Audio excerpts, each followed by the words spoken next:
So what I'm going to do right now is I'm going to crunch 1400 years of Islamic history in 5 minutes and make it as exciting as I can possibly make it.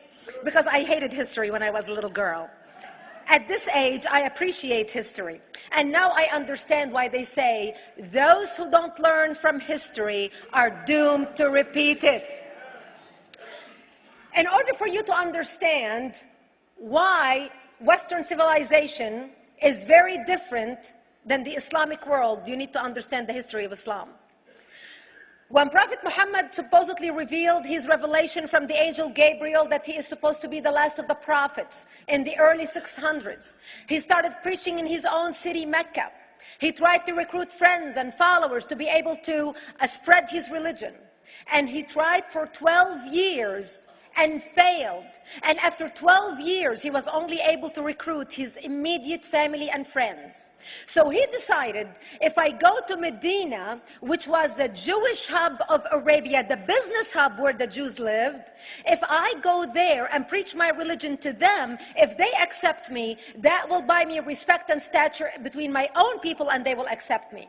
So Prophet Muhammad started borrowing a lot from the Old Testament to make his religion more palpable to the Jews, to make it a lot similar. This is why you see a lot of similarities between Judaism and Islam. For example, Jews don't eat pigs, Muslims don't eat pigs. Jews pray a few times a day, Muslims pray a few times a day. Jews fast on Yom Kippur, Muslims fast on Ramadan.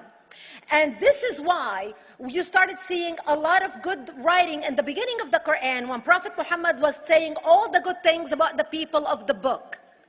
He took his message and went to Medina trying to recruit the Jews, talking about the people of the book, talking about how similar the two religions are. When they refused to accept him and follow him as the last of the prophet, that's when he turned against them and started killing them and started expelling them. That's when Islam went from a spiritual movement for the first 12 years of Islam into a political movement cloaked in religion after the year of the Hijrah, after Muhammad went to Medina and the Jews did not accept him. He became a military warrior and declared war on them and started expelling them.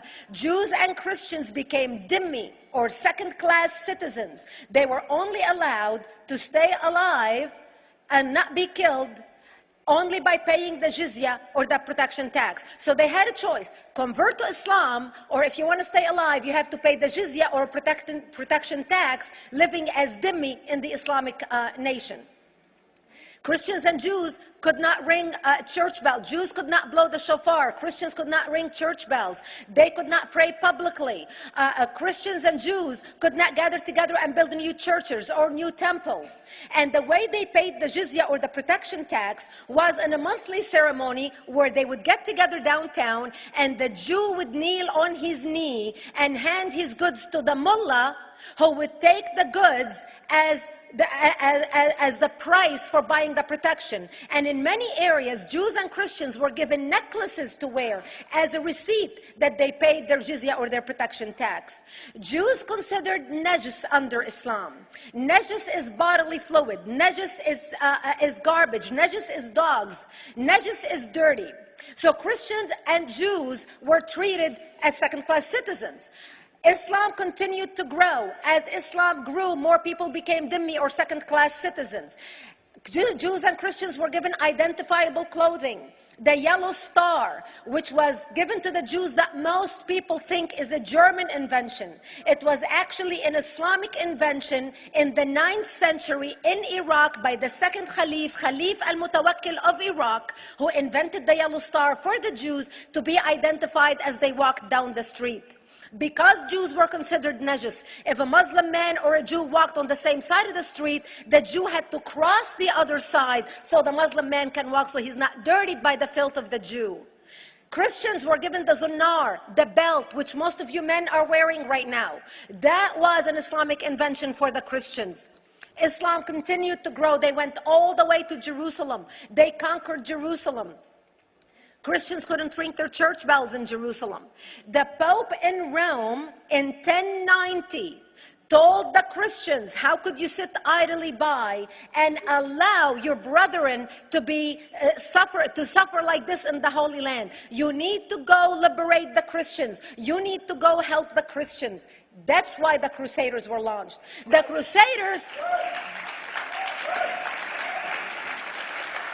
Crusaders were not launched because they just felt like waking up in the morning and going and converting a bunch of Muslims or beheading them.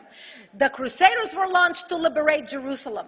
And they were able to liberate Jerusalem for less than 100 years before Salah ad-Din al-Ayyubi, Saladin, took it back, and Jerusalem remained under Islamic control until 1967, when the State of Israel liberated Jerusalem, where Christians, Jews, and Muslims could pray under the same sky.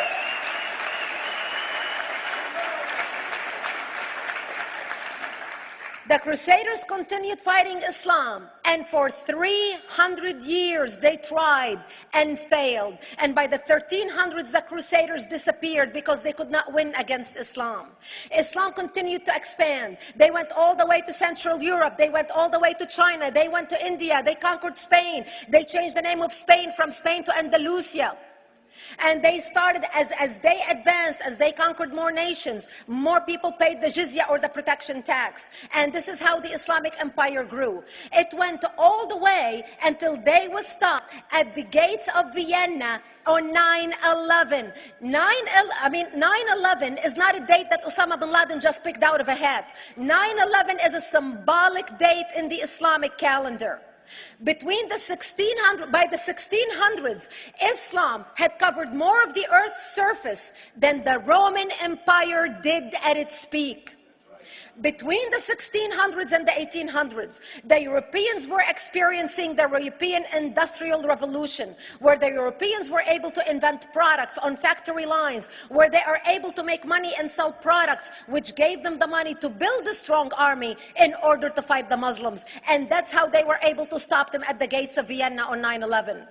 The Europeans started the pushback against Islam. They pushed them out of Europe. They pushed them out of all the way to the Middle East and North Africa. By 1924, the Islamic Empire ended. In 1924, the Islamic Caliphate ended in Turkey by President Ataturk, who was a secularist.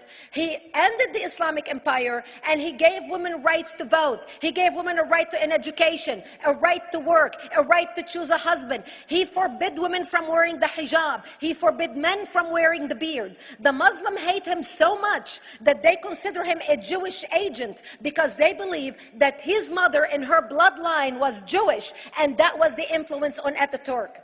By the time the Islamic Empire, or the Islamic Caliphate, or the Islamic State ended in 1924, the Islamic Caliphate had existed for 1400 years, and it ended less than 100 years ago. By the time the Islamic Caliphate ended in 1924, 270 million people around the world were killed by Islam. 270 million. And we didn't have weapons of mass destruction, and there was nuclear weapons. All of these people were killed, butchered by the sword. The people in the world, less than 100 years ago, how many people knew this history? Please raise your hand. We in America have failed to educate our children about history. We in America failed to educate our population about history. Our children in high school, you take any 17, 16-year-old kid, 18-year-old kid, and ask them about World War II. They can't even tell you what happened in World War II. For them, it's ancient history, and we still have our World War II veteran walking among us. That's how little we know of history. Islam ended in 1924, the Caliphate. People thought the Caliphate will never be resurrected. The Caliphate will never come back.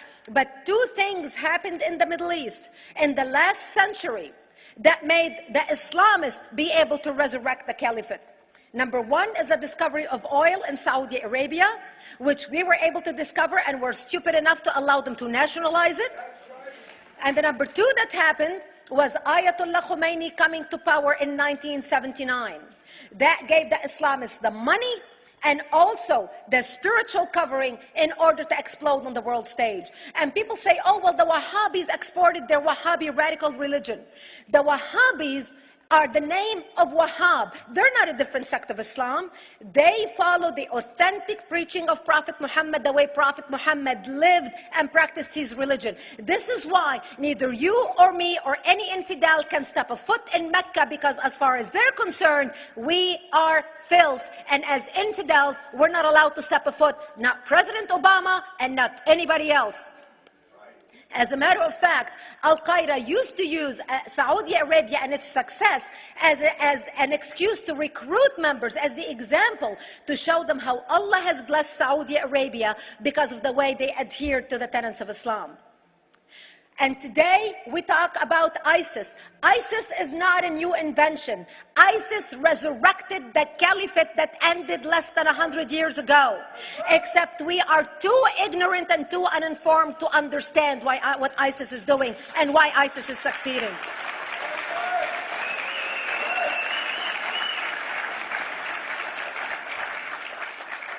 Two things you need to understand about Islam and the principles of war in Islam. One is the law of taqiyya, which means lying and deception.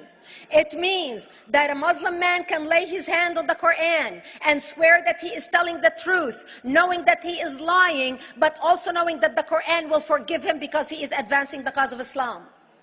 The second thing you need to know about is that the Treaty of Al-Hudaybiyah, which is an Islamic principle of war and a model on how to deceive your enemy when you have to sign peace treaties with your enemy.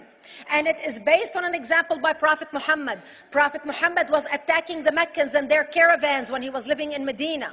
One day he attacked them because this is how he got the goodies. He would attack them, rob them, and spread the goodies among his men. And this is how he was able to recruit, because this is how people made money without working. And so he attacked the Meccan caravans. When he realized he's not able to defeat the Meccans in that city of Al-Hudaybiyah, in that place, he signed a 10-year treaty with them. Does that sound familiar? A 10-year treaty with them that says he will not attack them, he will have peace with them, he will not declare war on them. Muhammad used the treaty for 2 years to build his military, strengthen his army, and when he realized he was strong enough to attack his enemies when they least expected it, because they thought they had a peace treaty with Muhammad, he broke the treaty, attacked them 2 years later, and Mecca fell within 24 hours because they were not expecting the attack. And that became a principle of war in Islam. And to give you an example of how that is practiced, this is why anything signed with Iran means nothing to them. And to give you an example of how this law has been put to use in recent history, Yasser Arafat, who's not an Islamist, but he is a Muslim, met with the Israelis and signed the Oslo Accord in 1993. Remember all the handshaking at the lawn of the White House? The Oslo Accord, Yasser Arafat used the peace treaty, the Oslo Accord with Israel, to get Israel to bring him back and give him his territory, finance his military, train his police, and give his police the weapons. Yasser Arafat broke the Oslo Accord 8 years later, didn't even wait 10 years, and declared the second intifada in 2000, and all hell broke loose. He used the same treaty to win and deceive against his enemies and deceive his enemies. When Jordanian press, after Yasser Arafat signed the Oslo Accord with Israel, and Egyptian press would interview Yasser Arafat, and they would say, how could you sign a peace treaty with the devil? How could you sign a peace treaty with the Jews? Yasser Arafat will tell them, remember Hudaybiyah. That's all he would have to say. The whole Muslim world knew exactly what Yasser Arafat was talking about. We in the West and the Jews in Israel, it was over their heads. Nobody understood what Hudaybiyah was referring to. And this is the type of deception that we are dealing with. So when Iran signs a peace treaty with the United States for 10 years, they are using us as useful idiots, as gullible, ignorant people who are signing a peace treaty with the devil in order for Iran to continue her thing. In this deadly game of thrones, there's no place for America or for Israel. We don't have to gamble with our future and with our children's future. Elie Wiesel. And I wish I could promise you, Elie, that the lessons of history have been learned. That is why it is so important to be wise about who we're going to put in the White House next year.